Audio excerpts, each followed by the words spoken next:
¿El lenguaje inclusivo es moda política o una lucha contra la desigualdad? Si nos permitiera usted su respuesta, por favor.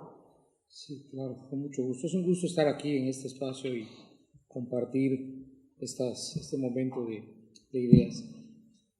Si entendemos y sabemos lo que significa moda, que es lo que la mayoría de personas, de individuos, piensan en una sociedad, pues resulta evidente que el lenguaje inclusivo no resulta ser una moda en el sentido de que no es la mayoría de la población la que tiene el uso de este lenguaje.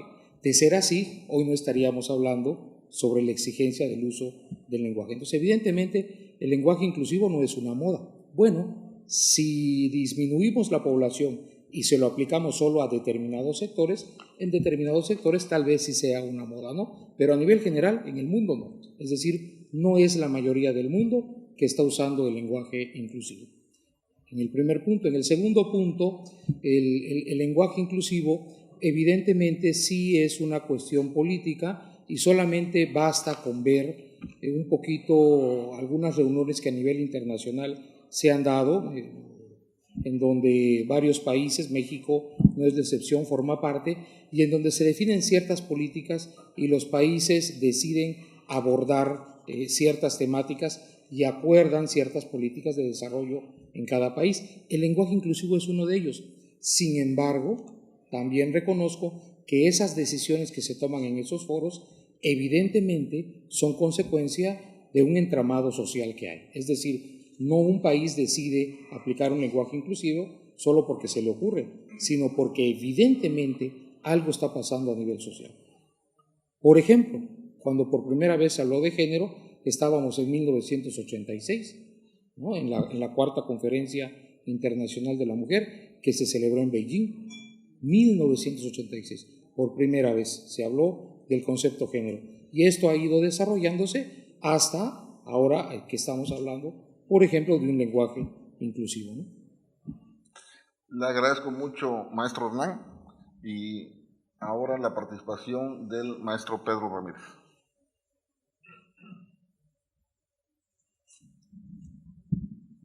Antes que nada, gracias por la invitación, gracias al Covacam por abrir estos espacios para el diálogo. Para mí siempre es importante que existan estos momentos de reflexión y sobre todo si son de la lengua. De los tres aspectos, si es moda, si es política o si es lucha social, déjenme decirles que es un poquito de los tres, pero no puede clasificarse exclusivamente en ninguno de los tres. No sé si me voy a entender con esta idea, ¿no? Es un pedacito de cada uno. Y antes de empezar a desarrollar la idea, yo sí quería como presentar pues lo que estamos entendiendo, o al menos lo que yo entiendo por este lenguaje inclusivo o incluyente. Y bueno, en español se está gestando un fenómeno lingüístico, y así hay que llamarlo, una gestación de un fenómeno lingüístico que está en proceso, que no sabemos hacia dónde va, y que propiamente este código de inclusión no está definido para empezar, ¿no? Hay por lo menos 4 estrategias, las 4 son viejísimas, no hay ninguna innovación, las 4 son propuestas que agarran algo del pasado de la lengua española y lo vuelven a emplear, ¿no? Uno de ellos, ustedes saben, es la famosa X, pero la X no funciona porque eso es impronunciable. También está la arroba, que es del medievo, es la arroba, ahí se originó la arroba y después la usa cómputo para decir que es una cuestión de dominio, de pertenencia. Aquí Hernán ha de saber más que yo el significado de la arroba en computación. Y es un código, es un carácter del medievo. Y tampoco funciona porque también es impronunciable, es decir, no podemos pronunciar esa arroba al momento de hacerlo.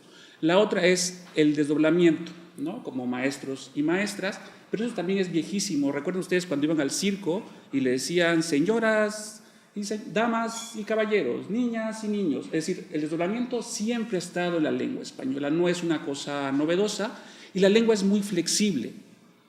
Ella te permite ser muy explícito o ser muy concreto. Te permite desarrollar una sola idea en 1000 palabras o decirla en 5.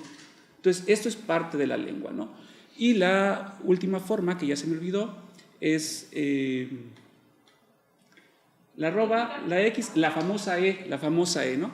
la famosa E que está ahora en boga, pero también es una letra de latín, imagínense ustedes, es una letra de latín que también está usando y le estamos asignando un significado que nunca ha tenido, que es incluir mujeres y hombres en la E, ¿no? Y esto es lo que está pasando con el lenguaje inclusivo. Y aquí hay que preguntarnos las motivaciones. Por decía que es un poquito de las tres. Las motivaciones, pues sí parten del mundo social, pero creo que el lenguaje inclusivo ha sido el estandarte para no hablar de los problemas realmente de fondo, ¿no? Nos atrae el tema del lenguaje inclusivo, nos parece muy interesante, convoca, siempre causa pasiones, pero cuando hay temas que tienen que abordarse como la pobreza, como la discriminación, como la deuda pública, muchos temas que realmente son sociales, ahí parece que la pasión se nos apaga y preferimos evitarlo.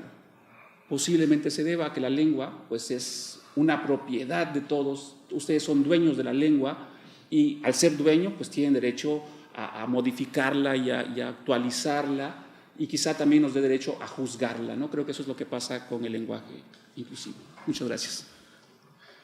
Muchas gracias, maestro Pedro Ramírez. Recuerdo la pregunta que está en este momento en el panel y es, ¿el lenguaje inclusivo es moda, política o una lucha contra la desigualdad? Invitamos al doctor Sinoé Estrada a darnos su respuesta. Bueno, coincido con lo que comentaba Pedro, de que es un poquito de las tres. Y lo que me gustaría agregar es que el lenguaje, desde el punto de vista de la sociología y la antropología, es una herramienta con la que los seres humanos podemos, digamos, establecer y construir y crear significados. Y como tal, entonces es un instrumento de poder. El lenguaje se puede entender como un instrumento de poder y en ese sentido también es un instrumento de dominación. O se puede convertir en una herramienta de dominación. En las democracias liberales, como en la que nosotros estamos intentando vivir, el lenguaje es una herramienta para establecer también límites y establecer fronteras con respecto a lo que se permite y a lo que no se permite. Tiene que ver con la ciudadanía, el lenguaje tiene que ver con la ciudadanía y con lo que está escrito, digamos, en nuestra Constitución. Y no solamente tiene que ver con las palabras, el lenguaje en general también tiene que ver con otro tipo de códigos que no solamente son palabras, que hacen que las personas puedan estar incluidas o no en una comunidad. Y en ese sentido también es, por eso decía que es un poquito de las tres, como decía Pedro, es una lucha constante. La lucha que hoy en día vivimos en las democracias liberales tiene que ver con el lenguaje. Ya no usamos las armas para convencer a alguien, bueno, tal vez en algunos casos sí, pero la idea de una democracia es que podamos dialogar y podamos convencer, y en ese convencimiento podamos, digamos, imponer ideas, imponer criterios, imponer significados. Y creo que de lo que se trata en el caso del lenguaje incluyente es esta bandera de incluir a personas que históricamente han sido excluidas a través del lenguaje. Y entonces el lenguaje se convierte en una herramienta para incluir a los y las y les excluidas, excluidos, excluides, porque también, digamos, hay muchos estudios al respecto, sobre todo en el área del psicoanálisis. Nosotros, digamos, lo que constituimos como lo que creemos que somos, nuestra identidad, lo hacemos gracias al lenguaje. Y entonces utilizamos el lenguaje para constituirnos como sujetos y convivir en una comunidad. Bueno, se me acabó el tiempo. Gracias. Le agradecemos mucho al doctor Sinoé. Y ahora la participación de la licenciada Michelle Silva. Adelante, por favor. Gracias. Antes que nada, pues muchas gracias por el espacio. Yo creo que también difiero en el hecho de que tenemos que convencer, ¿no? Tal vez si convergemos todos en las mismas ideas, pues podemos encontrar un mundo más inclusivo. Recordemos que por lenguaje incluyente estamos hablando de todas esas personas que no se sienten parte de un sistema al que duramente estamos intentando pertenecer, llámese las personas con discapacidades. Un lenguaje incluyente es el lenguaje de señas, un lenguaje incluyente es el braille.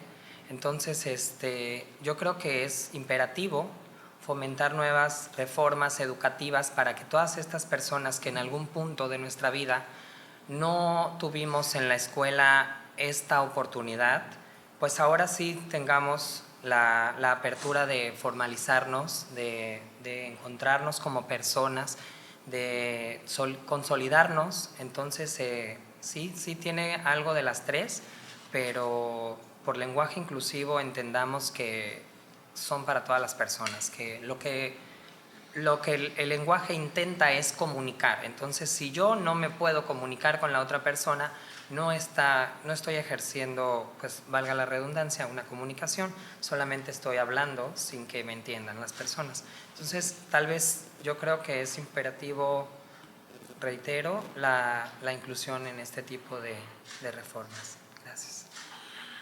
Muchas gracias, licenciada.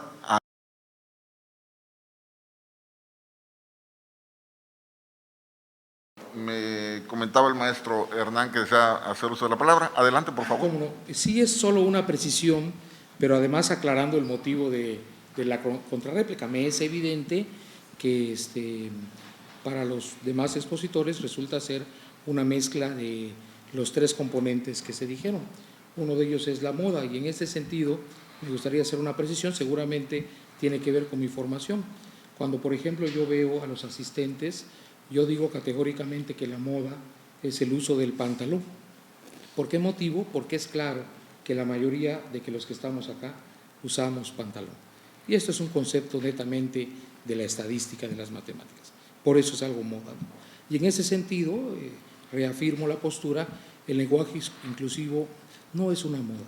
No es una moda porque cuando veo a mi alrededor me doy cuenta de una realidad, y con unas simples preguntas la podría hacer. Por ejemplo, de los que estamos aquí, ¿cuántos hablamos o sabemos leer en braille? De los que estamos aquí, ¿cuántos usamos el lenguaje de señas? Y, bueno, inclusive un servidor tristemente reconoce que no lo sabe, ¿no? Y en este sentido, no, el lenguaje inclusivo, lo reafirmo, no es una moda. La mayoría de la población no usa el lenguaje inclusivo. Y por supuesto, en un tenor mucho menor, también lo afirmo para estas intenciones de cambio en el lenguaje, ¿no? Yo cuando platico con las personas, son muy contadas las que escucho que usen la E como ahora se está sugiriendo usar. Por supuesto, esto lo digo con cuidado porque estoy muy consciente que las personas con quien me relaciono pues no son el mundo, ¿verdad? Entonces, en ese sentido, soy más cuidadoso, pero por lo menos creo, concibo desde mi perspectiva, el lenguaje inclusivo no es una moda, porque evidentemente cuando volteamos vemos que la mayoría no lo hace, la mayoría no lo usa, no es una moda. Sí coincido en que tiene los componentes de los otros dos, pero moda no es. Muchas gracias, maestro. ¿Alguna otra opinión en esta misma pregunta, en este mismo tema? Adelante, por favor, doctor. Bueno, voy a decir algo que a lo mejor pueda ser debatible con respecto a esto de la moda. Y retomar algo que comentaba Pedro con respecto a la intención de que en el lenguaje se puedan incluir a otras personas, ¿no? en el ámbito social y político. A ver si me explico. No es una moda en el sentido de que la mayoría de las personas utilicen ciertos ciertas palabras o ciertos lenguajes, digamos en su mayoría, pero históricamente hay palabras que ya hemos adoptado o formalismos en el lenguaje que hemos adoptado que son ya de uso común. Por ejemplo, la noción de derechos humanos es una noción que utilizamos ya, digamos, sin considerar que si nos referimos solo a hombres o solo a mujeres, pero en su origen los derechos humanos fueron los derechos del hombre y del ciudadano. Entonces hubo una lucha política para que esta idea de los derechos del hombre como noción se transformara y pudiera nombrarse como derechos humanos. Y ese término es un término inclusivo o incluyente. De tal forma que hoy en día podríamos decir que sí es una moda decir derechos humanos, porque ya nadie dice derechos del hombre. No sé si me explico. Entonces, sí creo que cada época también tiene como sus propias peculiaridades para considerar o no que cierto código en el lenguaje es una moda o ya está naturalizado o apenas está emergiendo. Y creo que ahí lo que decía Pedro, algunos aspectos del lenguaje que tienen que ver con, por ejemplo, a lo que yo me dedico en el ámbito de la diversidad de género, de la diversidad sexual, sí desde hace algunos años, recientemente, se están considerando algunos códigos que tampoco son nuevos, como decía Pedro, pero sí se están gestando como esta intención de naturalizarlos en el lenguaje, ¿no? Más que hacerlos una moda, hacerlos de uso cotidiano. Entonces, sería mi punto de vista. Muchas gracias, doctor. ¿Alguna otra opinión en esta pregunta? Sí, por favor, maestro. Hernán, voy a tratar de convencerte. Según la RAE, estoy aquí en el diccionario ya rápidamente, según la RAE, pues moda tiene muchas acepciones, ¿no? La que tú estás empleando es la número 4, que dices que es valor que aparece con mayor frecuencia en un conjunto de datos, ¿no? Y ahí que sea de uso mayoritario sería una moda en estadística, dice aquí. Estadística es lenguaje estadístico, ¿no? Pero antes de esa cuarta acepción hay 3 acepciones y quizá estamos partiendo desde conceptos distintos, ¿no? Quizá estamos en la parte menos especializada y más popular. La primera, voy a leer nomás las 2 primeras. La primera acepción es uso, modo o costumbre que está en boga durante algún tiempo o en determinado país. La segunda acepción es gusto colectivo y cambiante en lo relativo a prendas de vestir y complementos. Y la 3 es muy similar a la 2, ¿no? En ese sentido, con ese concepto de moda que puede estar en un determinado tiempo, es donde yo decía que tenía pizcas, tenía ciertos elementos de moda, pero no la podía clasificar como una moda, porque también me parece que hablar de lenguaje inclusivo de moda me parece un poco despectivo, ¿no? Yo decía que tenía una pizca porque fíjate que en el siglo XVI, los que hablaban en español en ese momento, nadie se preocupaba por el lenguaje inclusivo, los mismos los hablantes del siglo XVII, los del XVIII, los del XIX, quizás nuestros abuelos no se preocupaban por el lenguaje inclusivo, ¿no? Esto tiene a finales del siglo XX y ahorita lo que va corriendo el siglo XXI, que es cuando está, digamos, el debate, la discusión de este tema. ¿Qué va a pasar mañana pasado?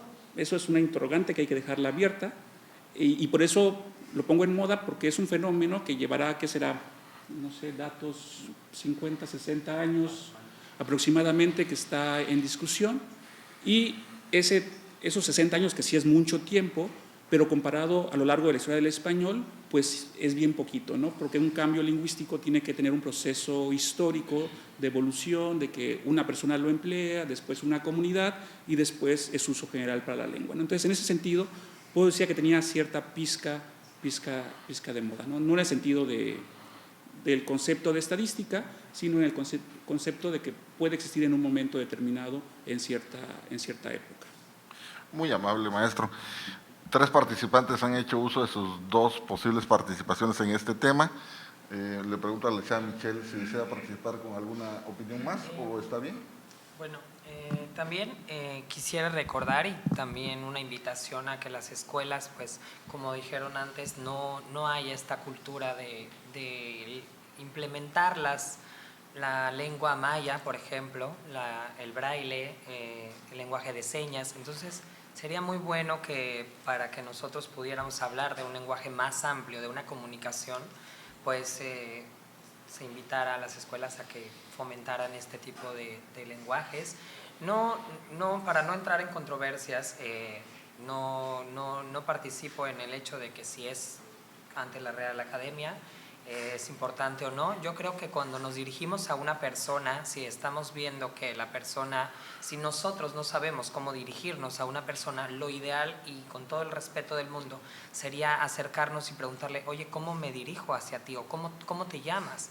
Sucede que muchas veces los sectores públicos, los servidores, no saben cómo referirse a las personas. Yo trabajo ahora en el sector público y desgraciadamente cometemos los errores por el sistema educacional en el que fuimos educados.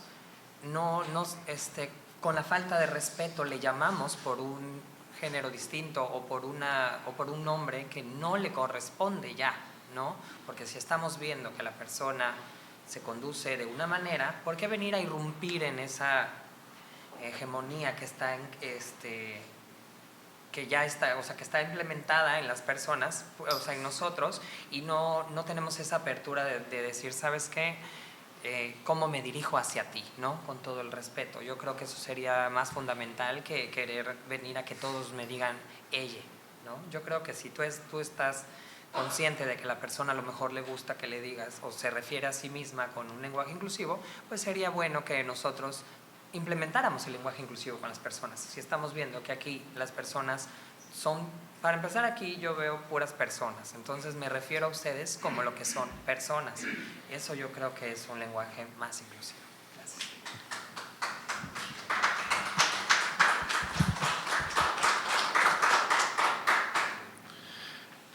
La calidad del debate confirma el acierto del Covacán de haber convocado a este diálogo, a este debate. Nos encontramos con temas importantes, como decir no es moda, como decir que somos los dueños del lenguaje, como decir que es una herramienta para incluir a las personas, como decir que se necesitan convergencias. Y bueno, solamente como un apunte de una cápsula histórica, que no fija posición en mi caso porque soy moderador en este debate, a propósito de la Declaración Universal de los Derechos del Hombre y del Ciudadano de 1789 en Francia. Inmediatamente después de la declaración surgió la Declaración de los Derechos de la Mujer y la Ciudadana, impulsados por Olimpia de Gouges.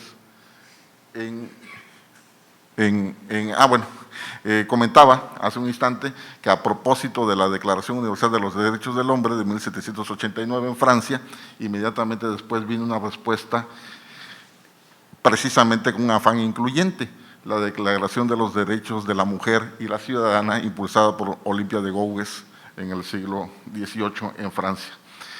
Pasamos a la segunda ronda de preguntas. Tenemos como pregunta si se debe utilizar el lenguaje inclusivo, o lo que hoy entendemos, o lo que hoy se pregona como lenguaje inclusivo. Comenzaríamos en esta pregunta de si se debe utilizar el lenguaje inclusivo con la participación de la licenciada Michelle.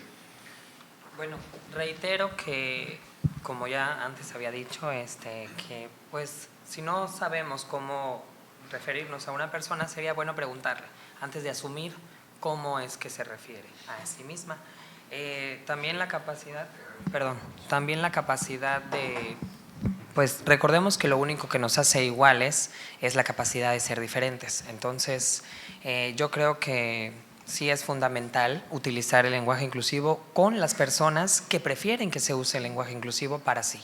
Entonces, sería muy bueno que también aprendiéramos a comunicarnos, porque lo importante aquí es la comunicación. Lo importante es que de esta mesa de debate podamos irnos, en el teatro, cuando tú vas al teatro, el teatro tiene la capacidad de ponerte una visión distinta, ¿no? Cuando tú llegas al teatro no sabes lo que vas a ver, pero cuando sales de la obra de teatro dices, bueno, fue algo que me llenó, es un momento de calidad. Entonces yo creo que el arte eso es lo que hace, ¿no? Comunicar revolucionar las mentes. Entonces es importante que si vas a utilizar el lenguaje inclusivo sea con las personas que quieren dirigirse a sí mismas como con un lenguaje inclusivo. Muchas gracias, licenciada Michelle. Continuamos con la misma pregunta con el Sí. doctor Sinue, por favor.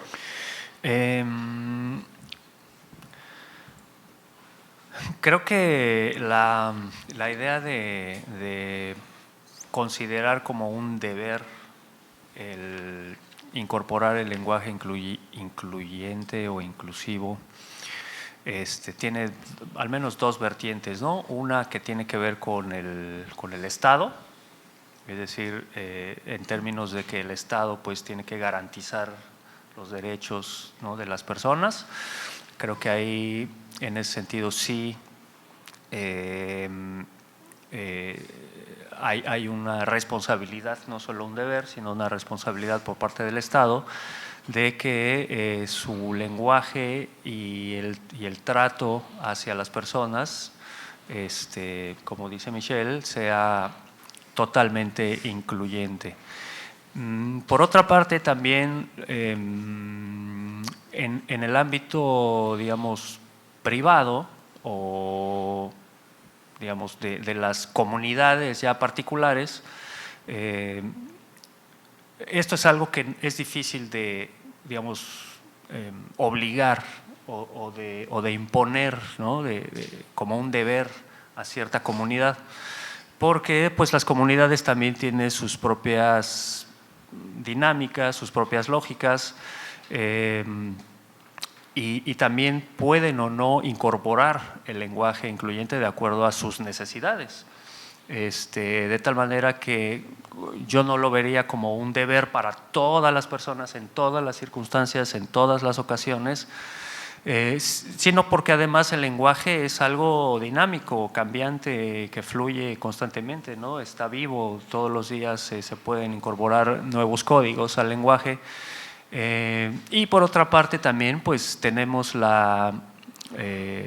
como insisto, en las democracias liberales tenemos las libertades individuales, en el sentido de que las personas podemos elegir o no también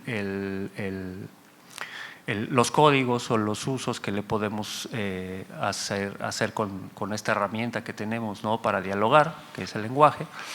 Y solamente me gustaría poner algunas controversias, por lo menos dos controversias que en el ámbito clínico, que es a lo que yo me dedico mayormente, y de la investigación, que dificultan también esta responsabilidad o este deber del Estado o de la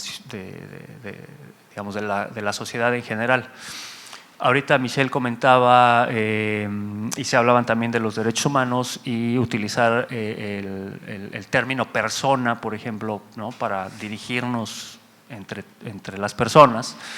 Pero sucede que también hay sujetos, por así llamarlo, que no se asumen como personas, o incluso personas o sujetos o individuos que no se asumen como humanos, y entonces eso hace complicado que exista un lenguaje que pueda incluir a los no humanos. Doctor, le agradeceríamos Sí. el cierre de la idea.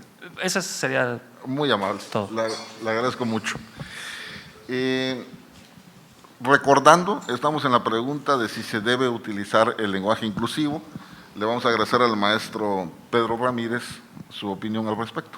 Me mataste porque iba a decir, ¿me puede repetir la pregunta? Justamente por la palabra deber. La respuesta contundente es no, porque el lenguaje, repito, la lengua les pertenece, ustedes son los dueños, y si a ustedes les pertenece la lengua, ¿por qué otro tendrá que venir a instruirlos sobre cómo usarla o cómo no usarla? Los cambios lingüísticos, déjenme les cuento, pueden venir hay dos tipos de grandes cambios, los que vienen de arriba hacia abajo y los de abajo hacia arriba. Los de arriba hacia abajo pues son las imposiciones. Y en toda la historia del español, ¿qué creen que pasa? Cuando un rey decide que tal pueblo tiene que hablar de tal forma, ¿creen que en verdad ocurra? ¿Que el pueblo obedece? Pero si el pueblo cambia y modifica su lengua, ¿qué ocurre? ¿Qué ocurre cuando el pueblo es el que decide cambiar la lengua? Así nació el español, déjenme decirle. Recuerden ustedes que la lengua oficial de los primeros pobladores de lo que ahora es España era el latín. Y se hablaba latín, todas las leyes estaban en latín, todos los sermones, el clero estaba en latín. Sin embargo, lo que llaman el acta del nacimiento de la lengua española son unas glosas, unos sermones en latín, pero al ladito tuvieron que apuntar unas nuevas palabras que ya no era latín. Es decir, de esa gente desobediente, de esa gente que no recibía instrucciones, que no quería seguir hablando latín, que empezó a modificar la lengua, fue como nació el español. Entonces, la historia del español está plagada de grandes casos de cómo es que la comunidad, el cambio de abajo hacia arriba, ha sido el que evoluciona. El más moderno y el más frecuente es la palabra güey. La palabra güey primero era completamente despectivo. Ahora, justamente en la palabra güey, las mujeres y los hombres no le cambian género porque se güeyean, digámoslo, de forma tranquila y no se ponen el problema si es incluyente o no incluyente. Entonces, el hablante decide qué aspectos o qué temas sociales o políticos o culturales o religiosos son los que va a modificar o no va a modificar. Entonces, yo quisiera que tuvieran esta idea de que la lengua que se impone nunca ha funcionado. Si no, estaríamos hablando ahorita como Cervantes todos, ¿no? En el caso de que en verdad obedeciéramos las reglas que ponen cualquiera, ¿no? Ustedes recordarán que yo me acuerdo cuando era muy niño que había muchos manualitos del buen decir. Se parecen mucho a los del lenguaje incluyente que algunas oficinas están sacando, ¿no? Yo me acuerdo por ahí, creo que vi un manualito que decía, no digas así, dilo así, no digas así, dilo así. Pero insisto, no va a ocurrir si es una imposición. Muchas gracias, maestro Pedro. Los fans empiezan a aplaudir, a manifestarse. Y bueno, en esta misma pregunta agradeceríamos al maestro Hernán su opinión. Sí, el problema es la imposición. De hecho, pienso que es un error la imposición del lenguaje porque entonces supone el olvido de un contexto. De hecho, sin hablar de imposiciones, el español que hablamos en la península de Yucatán es muy diferente al español que se habla en el norte de México. El imponer algo presupone que todos somos iguales y que como zapato se va a ajustar a todos los pies. Y entonces quien desea la imposición, sin darse cuenta, está imponiéndose el fracaso de su propuesta. Y en ese sentido coincido totalmente con lo que dice el maestro Pedro. Pero sí lo matizo con algo muy importante. Lo importante del lenguaje es el fin que es la comunicación. Es la manera por cómo nos comunicamos. Y evidentemente, cuando estamos platicando con alguien, si mis palabras, porque uno se da cuenta, cuando estás hablando con alguien, si tus palabras están lastimando a la persona, si tus palabras están produciendo cierta infelicidad en la persona y te das cuenta que se soluciona con una E, yo creo que sería tonto no usar esa E. De hecho, yo pienso que sería inhumano no usarlo. ¿Me expreso? Pero esa es una situación diferente. Ahora, lo que no tenemos que olvidar es lo que ocurre en el aula. El niño que cuando ve a una persona no la ve como nosotros, porque nosotros con la edad que tenemos vemos muchas cosas, por peinados, por pinturas en el rostro, por maneras de vestir, vemos muchas cosas porque no solo comunicamos con el lenguaje, pero el niño no lo ve. El niño, el que está en el aula, merece aprender un idioma más puro, más perfecto. Lo merece porque es niño. Por supuesto que sí. Cuando esté grande y decida y se dé cuenta del efecto que su lenguaje causa en el prójimo, por supuesto que sí. Seguramente por estar bien educado, usará inclusive la E al hablar. Por supuesto que sí, pero no es al revés. Y esta es la parte muy importante. Así que mi respuesta a la pregunta es no, irremediablemente, por esa circunstancia. Estamos a punto de irnos a una pausa técnica para poder venir de nuevo al tema de las posibles réplicas en esta pregunta y solamente significar que aquí, aún con argumentaciones plurales, parece haber una coincidencia en ver el idioma o ver el lenguaje como una expresión, un acto de libertad. Eso sí, creo que es una coincidencia entre los cuatro. Ya ha habido respuestas de los cuatro participantes. Si hubiera algún tipo de comentario adicional, alguna réplica, con gusto pueden hacer uso de la palabra. Sí, yo quería hacer una, perdón, con su permiso, yo quería hacer ahora que están tocando el tema de las escuelas, yo recuerdo cuando pues yo estuve en la escuela, no había esta apertura que hoy hay. Desgraciadamente era yo la diferencia, era el fenómeno en ese momento. Entonces, sí hubo un parteaguas porque estaba yo muy chiquita, estaba yo en el kinder y pues yo creo que desde muy pequeña yo ya sabía cuál era mi identidad. Entonces, siempre he defendido tanto ideales como causas que no son mías y desde entonces tengo ese problema con defender las injusticias, por eso hago tanto hincapié en esto.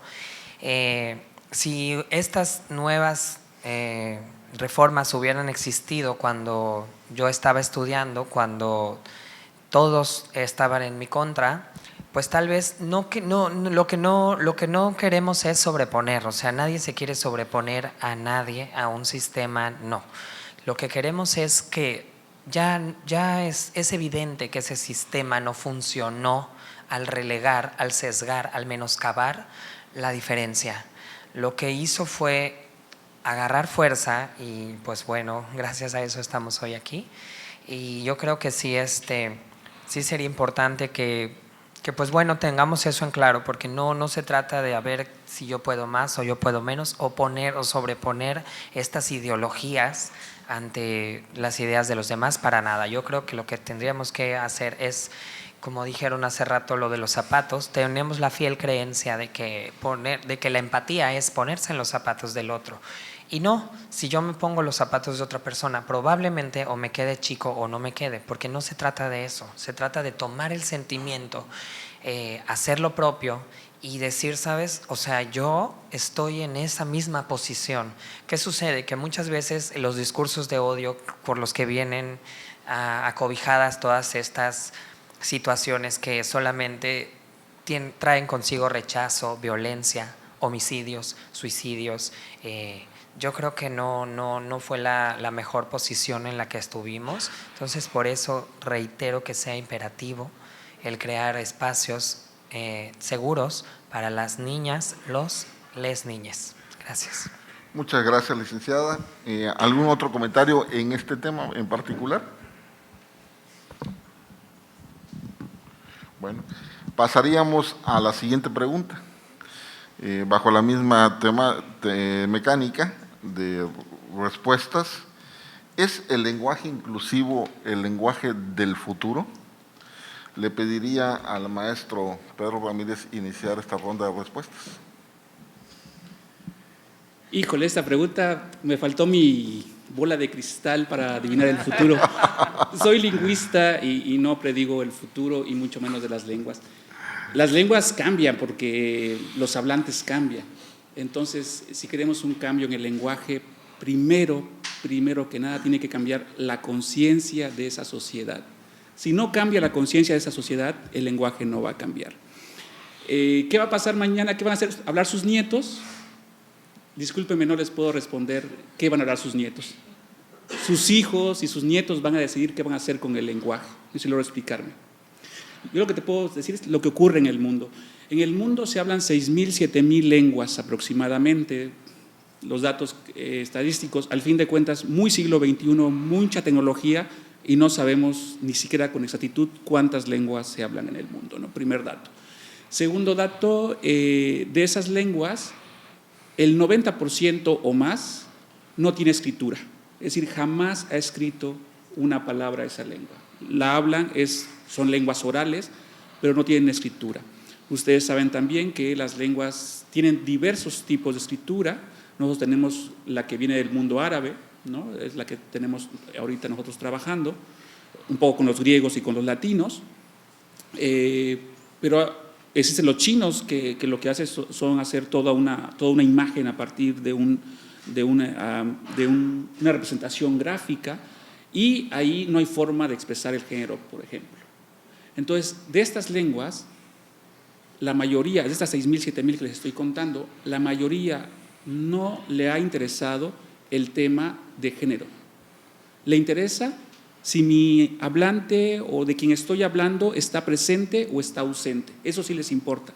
Les importa si de lo que estoy hablando o de quien estoy hablando es un ser animado, es decir, que tiene vida o que no tiene vida. Y entonces eso sí crean morfemas y crean léxico para distinguir estos tipos de funciones, ¿no? El tema del género no quiero decir que es exclusivo, pero es más frecuente en las lenguas europeas. La española, pues, es una lengua europea y por extensión, pues, estamos aquí discutiendo sobre el género, pero otras lenguas no se ponen este problema en su sentido, ¿no? Las lenguas originarias de América, en su gran mayoría, no tienen el problema de género, tienen el problema de ser reverenciales, ¿no? Eso sí les importaba mucho, cómo clasificar los distintos niveles de jerarquías en su sociedad. Entonces, hay otras formas de mirar el mundo, hay otras formas de percibirlo, hay otras formas de codificarlo.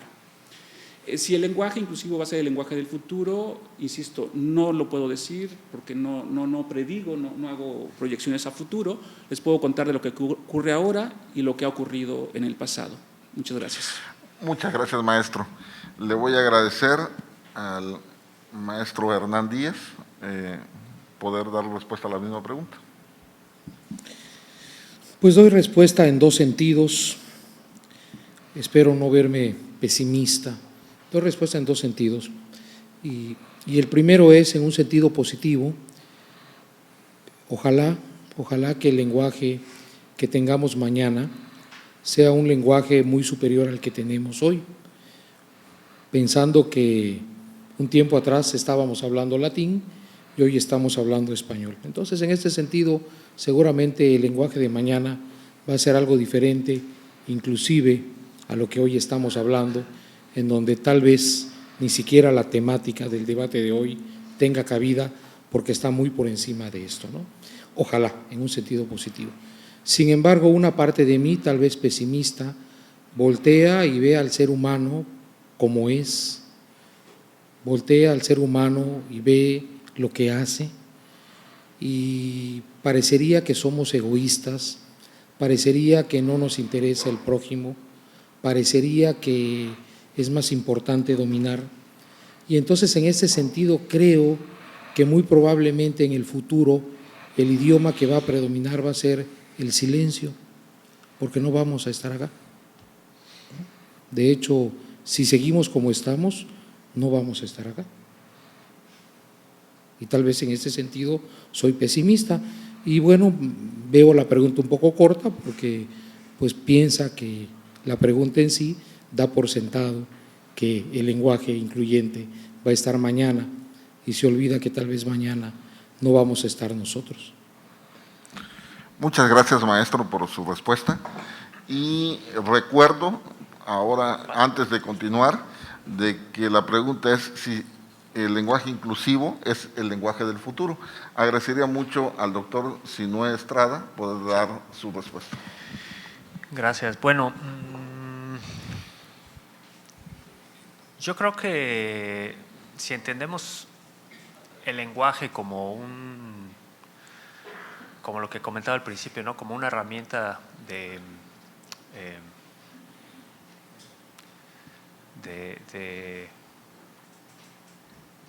no solo de comunicación, sino de poder. En ese sentido, creo que cualquier lenguaje es excluyente, y en las intenciones en las que la comunidad se da cuenta de lo que excluye en su lenguaje, en ese sentido, siempre supongo habrá la intención de tratar de incluir a los individuos de esa comunidad, ¿no? Es decir, yo creo que sí, el lenguaje siempre ha sido incluyente y excluyente al mismo tiempo, y en el futuro no tendría por qué ser diferente. Habrá nuevas condiciones, habrá nuevos fenómenos, habrá nuevos códigos, habrá otras formas de interactuar. Y en ese sentido creo que en la medida en la que nos organicemos como las sociedades se organicen para incluir a las personas, lo van a seguir haciendo. El problema de la inclusión y de la exclusión, rápidamente les quiero compartir, no es tan blanco y negro. Hay formas de incluir que incluso son excluyentes. Hay una subexclusión, por ejemplo, una inclusión subexcluyente. Nombrar cosas y categorizar cosas en un grupo muchas veces es difícil de que puedan, digamos, pertenecer a una misma categoría, algunas cosas. Entonces, las palabras, los significados muchas veces se construyen en base de la diferencia. Si no soy esto, entonces soy esto otro y no puedo ser esto. Entonces, las palabras que utilizamos siempre diferencian y en ese sentido excluyen. Por lo tanto, el ejercicio del lenguaje en una sociedad, si suponemos que en el futuro vamos a tener sociedades más democráticas, más liberales, más incluyentes, etcétera, en ese sentido sí va a seguir existiendo el lenguaje también como una herramienta de inclusión, pero también como una herramienta de exclusión. Entonces, es lo que yo planteo. Muchas gracias, doctor. Le vamos a agradecer a la licenciada Michelle su opinión respecto de esta misma pregunta. Yo, con todo respeto, a diferencia, siendo optimista, me gustaría que el lenguaje del futuro fuera el lenguaje que estamos dejando atrás, que es el lenguaje del amor. El lenguaje de lo que no se habla no existe. Entonces, y de lo que no llevamos de la palabra a la práctica o al hecho, no va a surgir. Entonces, para que esto permee, es imperativo que nosotros nos conduzcamos con respeto, con amor con las demás personas. Entonces, ojalá, siendo muy optimista, que el lenguaje, aunque suene trillado y suene a fábula, fuera el amor, porque pues lo que se hace con amor es lo que perdura. Entonces, donde haya cabida para el respeto, para la libertad de yo aprender a respetarte como eres, sin tener que caer en esto del debate para que tus ideas, o sea, no se trata de, reitero, sobreponerse encima del otro, sino que yo quisiera conducirme por un mundo sin violencia, en un mundo en el que yo no tenga miedo de caminar en la calle, en un mundo en el que me respeten por ser un ser humano, no por el hecho de cómo vengo vestida o por el hecho de que pienso diferente a las demás personas, ¿no? Hoy en día, sobre todo hoy, el día de hoy, acaban de suceder alrededor del mundo muchas desgracias, como lo fue el tiroteo de Texas. Entonces, ahí nos estamos dando cuenta que no existe un lenguaje de amor, un lenguaje inclusivo, sino un lenguaje destructivo. Entonces, yo creo que si nosotros nos conducimos con amor, con respeto, como nos enseñaron en la escuela básica, que los derechos cívica y ética, entonces todo eso yo creo que si nosotros lo llevamos no solamente se trata de lo que yo tengo aquí, sino llevarlo a la práctica, a lo mejor sí podremos fomentar este lenguaje, y si es el lenguaje del futuro o no, yo creo que es el lenguaje del futuro tendría que ser la comunicación, porque si no existe una comunicación, no va a haber un futuro. Muchas gracias, licenciada. ¿Alguna opinión adicional en este tema? Sí, maestro. Y nada más para subrayar nuevamente, la lengua no es excluyente ni es incluyente. Quien puede ser excluyente o quien puede ser incluyente son los individuos, son las personas, son los seres humanos. La lengua es un sistema que está a su servicio y que ustedes pueden usarla como mejor les convenga. Ese es un punto que hay que tener clarísimo, ¿no? Porque a veces le echamos la culpa a la lengua como si fuera un ente malévolo, ¿no? que quiere acabar con nosotros, y no, la lengua está a nuestro servicio y ella no es excluyente ni incluyente, que sí tiene toda la capacidad para hacerlo, pero va a depender de cómo yo la trabaje o cómo yo la logre expresar. Lo segundo, y es otra vez para mi estimado Hernán, es el español que estamos hablando en este momento no es mejor en ningún momento que el latín que hablaban los romanos. Las lenguas son sistemas perfectos siempre. El español que ustedes hablan no es mejor que el de Saavedra, no es mejor que el de Sor Juana, simplemente son momentos históricos distintos. Por lo tanto, también es seguro que el lenguaje que hablen sus nietos no va a ser mejor que el de ustedes. Va a ser distinto, sí, pero no mejor. El lenguaje es perfecto en cuanto cumple con la función de comunicar las ideas, los pensamientos, los odios, los amores, todo. Y en cada época, mientras cumple esa función, es perfecto. En este sentido, la lengua española no es mejor que ninguna otra lengua, está al mismo nivel como un sistema, es tan importante como la lengua maya, es tan importante como el quiché, es tan importante como el suajili, es tan importante como el inglés, es tan importante como cualquiera de las 6.000 lenguas que existen en el mundo. Entonces no hay códigos mejores que otros, no hay lenguas más importantes que otras. Todas las lenguas son igual de importantes, e insisto, ellas no son ni incluyentes ni excluyentes, sino quien ha hecho esto son los humanos. Y déjenme un dato triste, es todas las culturas de todas las épocas han sido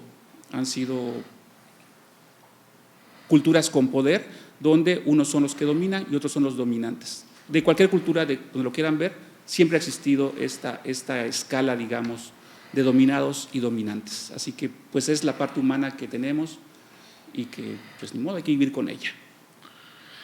Agradecemos mucho su participación, maestro. ¿Alguna respuesta adicional? Sí, un comentario. Por favor. Sí, una precisión para enriquecer y coincidir plenamente con el maestro Pedro, una pequeña precisión que gira en torno a lo siguiente. En ocasiones, cuando vemos a un enfermo, el enfermo puede, por ejemplo, presentar salpullido. Entonces, evidentemente, de manera inmediata se puede poner una pomada, lo cual puede ayudar. De entrada puede quitar la comezón. Sin embargo, bueno, yo no soy médico, pero estoy seguro que cualquier médico no solo recetaría una pomada, sino que iría un poquito más allá. Y en este sentido, el médico, si detecta realmente cuál es el problema, entonces tal vez la situación sea con el hígado o tal vez la situación sea otra. Dicho concretamente, si no se ataca correctamente la enfermedad, nada hacemos corrigiendo síntomas. El idioma no le podemos atribuir características propias de la razón, del ejercicio de la razón. Bueno y malo, el ser humano, porque ejerce la razón. El idioma está a nuestro servicio. El incluyente, excluyente, el idioma. Si el idioma es nada, el idioma es porque lo hablamos. Incluyente, excluyente es el individuo. La pornografía es mala, dicen. Bueno, me imagino una revista pornográfica y me imagino a dos personas que están viendo la revista pornográfica y uno de ellos cuando abre la revista ve a su hija y otro cuando la abre pues no es su hija. Me imagino que le causa sentimientos diferentes. El mismo instrumento causa sentimientos diferentes. La pornografía no es buena, no es mala, es el individuo que cuando la ve, en el ejercicio de su intelecto, comete y hace cosas. Entonces, este es el cuidado que debemos tener, porque si estamos hablando de lenguaje y hemos detectado un problema y ya nos dimos cuenta que la solución es el lenguaje, hay que tener cuidado, porque el lenguaje es nada sin nosotros. Si el ser humano sigue siendo como es y ustedes ven como es, porque no es por como yo digo que es, sino porque todos lo ven, pues no se trata de pesimismo. Cuando ves que un huevo viene cayendo y dice se va a romper, nadie puede culpar a esa persona en decir es un pesimista que le desea mal a ese pobre huevo. Por Dios, se va a caer y se va a romper. ¿Sí me expreso? Ese es un hecho. Lo mismo ocurre con el lenguaje. Muchas gracias, maestro. ¿Algún comentario adicional? Sí. Usted fue aludido 2 veces. Sí.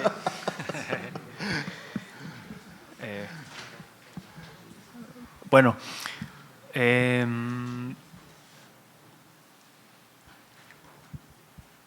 me da la impresión de que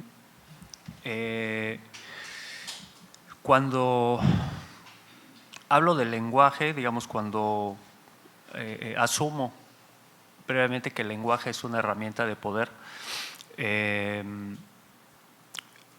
y que esta herramienta de poder es la que utilizamos también para nombrarnos a nosotros mismos, es decir, somos lenguaje en el sentido de que no hay otra manera de poder existir si no es a través del lenguaje. Entonces, para mí no hay una diferencia entre el lenguaje y el individuo. El individuo es lenguaje en el sentido en el que para poder existir y para poder autonominarse, autonombrarse, para poder tener conciencia, para poder pensar, requiere del lenguaje. No hay sujetos sin lenguaje, no hay individuos sin lenguaje, no hay personas sin lenguaje, no hay humanos sin lenguaje. Es lo que nos constituye, digamos, y en ese sentido, para mí no hay diferencia entre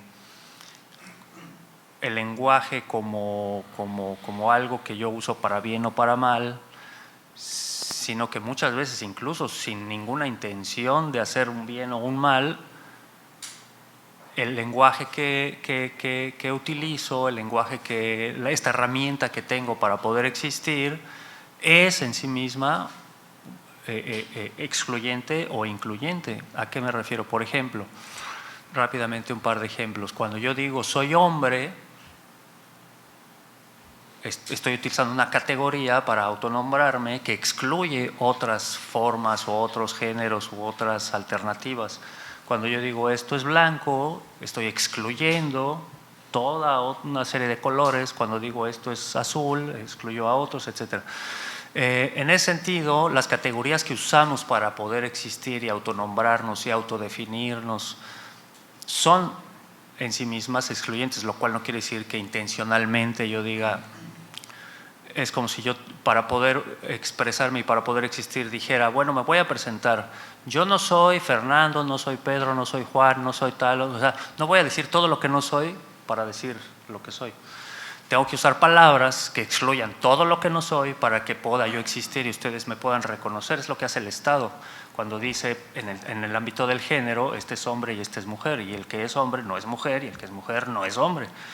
Pero resulta que en los discursos médicos la controversia actual tiene que ver con el lenguaje y los discursos médicos referentes al sexo y al género, que no son suficientes para incluir a todas las corporalidades y las identidades que existen. Y lo mismo ocurre con otros discursos, el discurso legal, el discurso político, el discurso sociológico, psicológico, etc. Entonces, digamos, a eso es a lo que me refiero. Muy amable, doctor. Adelante, por favor, licenciado. Bueno, ya, como esto es un debate, cabe recalcar que nos encontramos aquí el día de hoy conmemorando en el marco del Día Internacional contra la homofobia, la transfobia, la bifobia, la lesbofobia. En 1990 se quita del libro de enfermedades mentales la homosexualidad. No es sino hasta 2004 cuando nombran el día 17 de mayo como el Día Internacional contra estas enfermedades. La homosexualidad no es una enfermedad y difiero en el momento de comparar el salpullido con una enfermedad, como lo que estamos hablando ahora, como es el lenguaje. No, la homosexualidad no es una enfermedad, por el contrario de la homofobia, que sí, tiene discursos, trae consigo discursos de odio, y reitero, como lo que está sucediendo alrededor del mundo, violaciones a nuestros derechos, como lo dice la Constitución. Todos tenemos los mismos derechos y las mismas obligaciones, y le compete al Estado salvaguardar la integridad física de todas las personas y o los seres humanos. Entonces, si nosotros, esto es una herramienta, esto es un lenguaje, y cuando yo tengo esto en mi poder, tengo que tener cuidado para cómo me conduzco, porque no puedo pararme aquí y hablar de un lenguaje incluyente si voy a tratar a las personas como enfermos. A manera de conclusión, cada uno de ellos va a tener 3 minutos para poder decir sus conclusiones, y sobre todo a partir de este tema del lenguaje inclusivo que hoy nos ha apasionado, tanto a los asistentes como a los participantes. Muchas gracias por ello.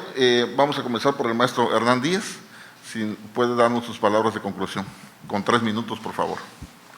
Sí, yo me quedaría con esta idea final para compartir con todos.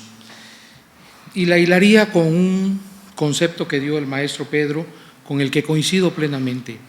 El idioma es perfecto en cuanto a que nos permite comunicarnos, en cuanto a que nos permite transmitir nuestras emociones, nuestros estados de ánimo, nuestra cultura.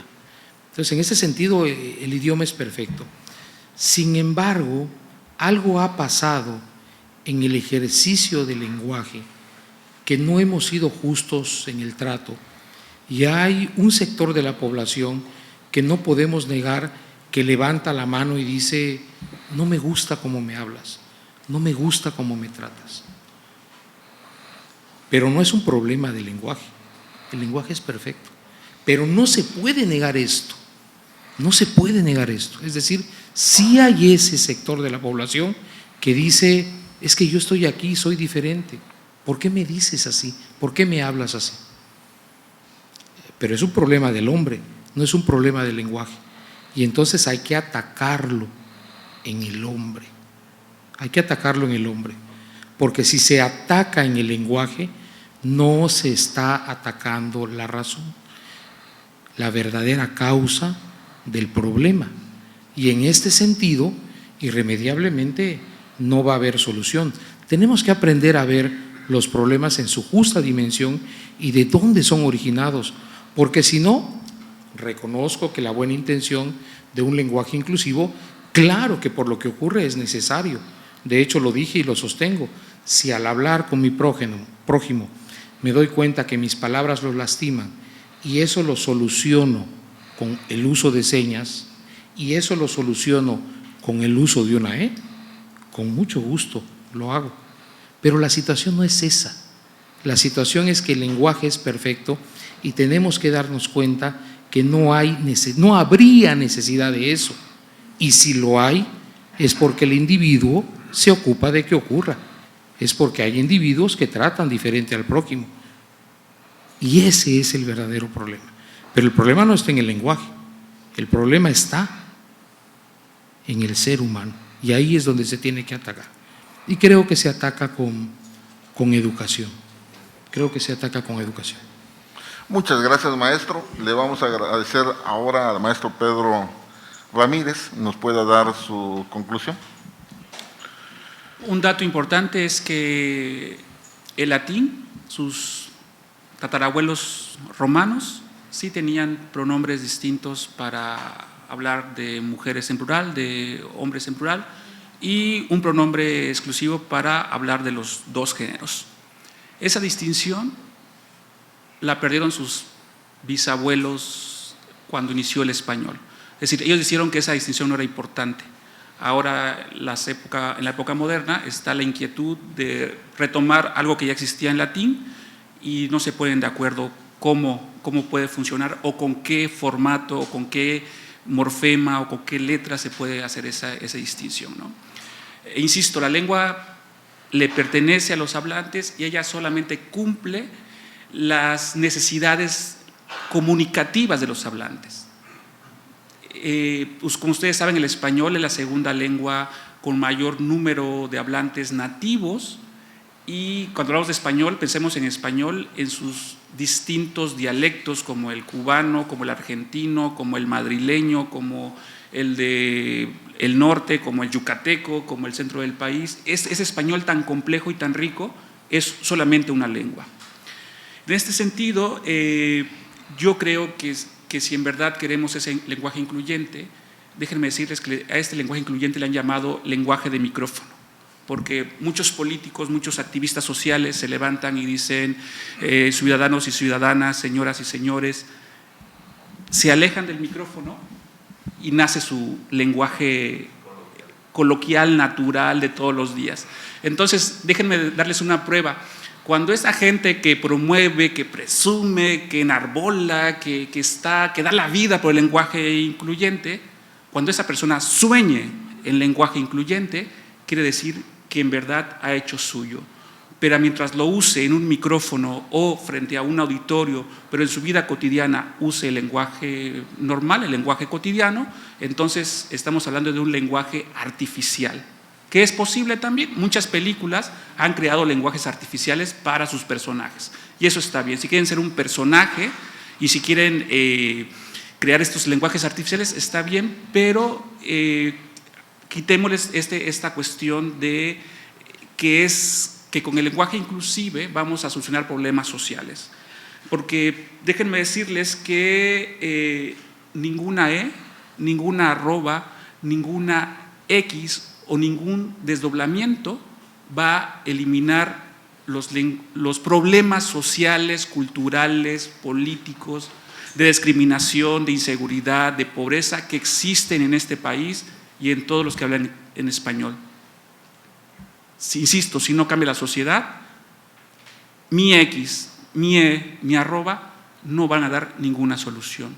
Entonces piensen eso. ¿Quién de los que hablan de lenguaje incluyente sueñan con lenguaje incluyente? Muchas gracias, maestro Pedro Ramírez. Estamos recordando de que estamos en la etapa final de conclusiones, 3 minutos por participante, y vamos a agradecerle al doctor Sinó Estrada su conclusión. Sí. Creo que también valdría la pena considerar otra vertiente, que es la vertiente económica. En el 2015, me parece, el Banco Mundial hizo un estudio en el que calcularon más o menos cuánto cuesta la discriminación, es decir, cuál es el costo económico de la discriminación en un país como del tamaño de la India, más o menos. Y entonces, en este estudio demostraron que el costo de la discriminación más o menos al año es de unos 35,000 millones de dólares en un país como la India. Este trabajo está publicado por el Banco Mundial, y parte de las soluciones que han tratado de implementar por parte de las organizaciones económicas internacionales es que en los países se establezcan políticas públicas antidiscriminatorias. Y algunas de estas políticas públicas antidiscriminatorias lo que establecen tiene que ver con el uso del lenguaje. Entonces también es un aspecto importante considerar que el uso del lenguaje tiene implicaciones económicas para los países que están buscando incrementar sus niveles de desarrollo económico. Y con esto no solamente se refiere a la discriminación de personas de la diversidad sexual, sino en general a cualquier persona que tenga alguna condición que no sea hegemónica, digamos, en el discurso económico, y que no sea considerado, por ejemplo, un consumidor o una persona consumidora o potencialmente consumidora. Con esto lo quiero decir también es que no solamente el lenguaje por sí mismo puede transformar los problemas sociales, pero los problemas sociales tienen costos económicos, y parte de estos costos económicos se pueden atender a través de políticas públicas que incluyan aspectos antidiscriminatorios, incluidos el lenguaje. Entonces, y con esto no estoy queriendo decir que solo el lenguaje incluyente o algunas palabras o algunas formas de utilizar el lenguaje, sino que se ha, digamos, se ha evidenciado que los países que no tienen altos índices de desarrollo económico son aquellos en los que existe también una gran discriminación, brechas, grandes brechas entre sus poblaciones, y que entre algunas cosas tiene que ver con la discriminación de las poblaciones de alta vulnerabilidad. Muchas gracias, doctor. Y ahora la participación de la licenciada Michelle, por favor. Bueno, si nos vamos a hechos históricos, recordemos que el tercer género no es un invento de esta generación, ha existido desde mucho antes, desde el inicio de la historia. Hubo gente que veneraban, entonces no es algo que querramos implementar. Por supuesto que no, el lenguaje no va a acabar con la pobreza mundial. Hay otras vertientes como la iglesia que sí podría acabar con la pobreza o con el hambre. También no, para nada es como una defensa, no va a acabar esto, pero lo que sí va a surgir es que si nosotros no comenzamos desde nosotros mismos a implementar este lenguaje incluyente, a tratar, ¿no?, de realmente comunicarnos con las demás personas, no va a suceder que se acabe lo demás, no va a suceder que no se va a acabar la discriminación, no van a bajar las violencias. ¿Por qué? Porque también el cambio empieza en uno, empieza en lo que uno quiere hacer y uno quiere ejercer. Entonces es muy importante, es fundamental que sigamos construyendo y deconstruyéndonos como personas para que el día de mañana no tengamos que hacer este tipo de foros, este tipo de debates y nos concentremos realmente en la problemática. Por supuesto que como comunidad, como diversidad, nos interesan las problemáticas sociales como son la pobreza, como son las personas que viven en una interseccionalidad como lo es en los municipios relegados en los que no hay ni siquiera el acceso a la información, a la educación, a los derechos básicos como comer, tener un techo digno. Entonces nos tenemos que focalizar en eso que realmente sí importa, pero no importa menos esto. Es imperativo que fomentemos la cultura a favor de la igualdad, porque recordemos que en lo único que somos iguales es en que somos diferentes. Gracias. Muchas gracias, licenciada. Hoy hay una coincidencia fundamental entre todos los participantes, que este es un tema muy importante, que este es un tema que merece opinión, que este es un tema en el cual, sin lugar a dudas, cada uno de los panelistas nos han ilustrado. Le agradecemos mucho al maestro Hernán Díaz, al maestro Pedro Ramírez, al doctor Sinoé Estrada y a la licenciada Michelle Silva su participación, así como a ustedes por habernos acompañado esta noche.